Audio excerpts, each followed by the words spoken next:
राज्यातील 56 लाख शेतकऱ्यांच्या मोबाईलवर लवकरच धडकणार कर्जमाफीचा मेसेज. 2019च्या कर्जमाफीतील शेतकऱ्यांनाही मिळणार लाभ.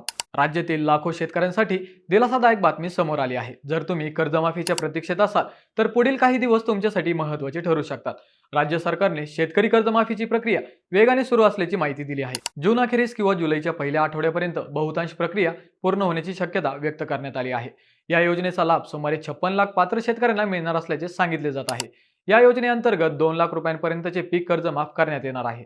तसेच नियमित कर्जफेड करणाऱ्या शेतकऱ्यांना प्रोत्साहनपर लाभ देण्याचीही तरतूद आहे. शिवाय मागच्या म्हणजेच 2019च्या कर्जमाफीतील शेतकऱ्यांनाही लाभ देण्याबाबत सरकारकडून विचार सुरू आहे. पात्र लाभार्थ्यांना युनिक क्रमांक देण्यात आला असून आधार प्रमाणीकरण आणि मोबाईल नोंदणीची प्रक्रिया पूर्ण करावी लागणार आहे. सर्व पडताळणी पूर्ण झाल्यानंतर कर्जमाफीची रक्कम थेट कर्ज खात्यात जमा होईल आणि बँकेकडून शेतकऱ्यांना मोबाईलवर संदेश पाठवला जाईल. तर मग मंडळी, तुम्ही या योजनेसाठी पात्र आहात का? कमेंटमध्ये नक्की सांगा.